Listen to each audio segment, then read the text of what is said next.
Bagaimana cara memutuskan jin nasab, Ustaz?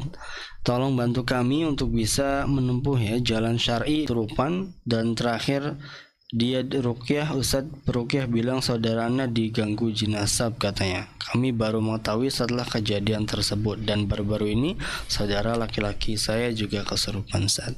Tafadhal, Ustaz. Bismillah.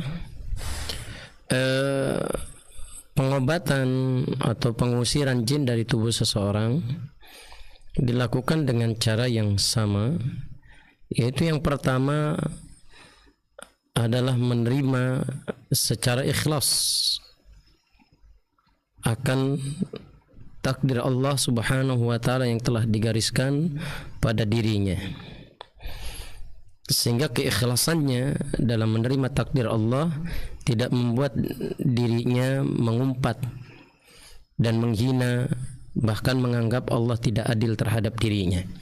Jadi kita wajib menerima secara baik apa yang telah ditakdirkan, baik buruknya dalam kehidupan kita.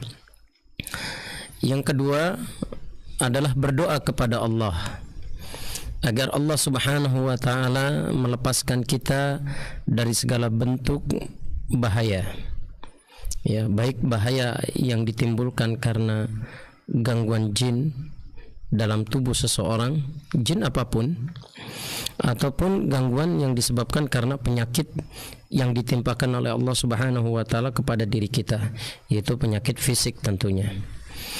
Jadi berdoa itu adalah senjatanya orang beriman, seperti yang disabdakan oleh Nabi dalam riwayat Imam Muslim, bahwa doa itu adalah senjatanya orang beriman, pedangnya orang beriman. Maka kita menggunakan senjata itu dalam rangka mengusir dan membinasakan gangguan-gangguan jin yang ada di dalam tubuh kita.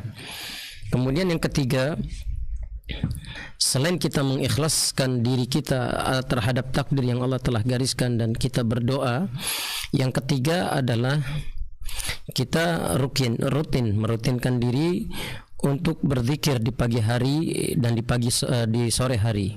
Kemudian kita membaca Al-Quran, bersedekah, mendirikan salat 5 waktu, mendirikan salat-salat sunnah, berpuasa sunnah, kemudian berperilaku dengan akhlak yang karimah, kemudian membantu meringankan beban orang lain, membantu kesusahan orang lain, dan berbagai hal dari amal-amal saleh yang menjadi sebab Allah ridha terhadap diri kita, dan itu menjadi wasilah, perantara agar Allah Subhanahu wa ta'ala menurunkan kesembuhan dan mengangkat segala bentuk gangguan yang ada di dalam diri kita, termasuk gangguan jin itu sendiri.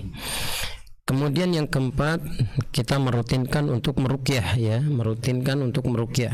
yang tentu ruqyah ini dilakukan secara bergiliran, artinya saudara-saudara yang terganggu tadi diruqyah oleh saudara-saudara yang lainnya yang tidak terganggu oleh gangguan jin, membacakan kepadanya surat Al-Baqarah yang kita awali dengan surat Al-Fatihah, kemudian 5 ayat daripada surat Al-Baqarah yang pertama, 5 ayat pertama dari surat Al-Baqarah, kemudian ayat kursi dan 2 ayat setelah ayat kursi, kemudian 3 ayat terakhir dari surat Al-Baqarah, kemudian membaca surat As-Saffat, kemudian membaca surat Al-Ikhlas, An-Nas dan Al-Falaq, yang ini kita baca 3 kali. Yang sebelumnya kita membaca surat As-Saffat, ya. Kemudian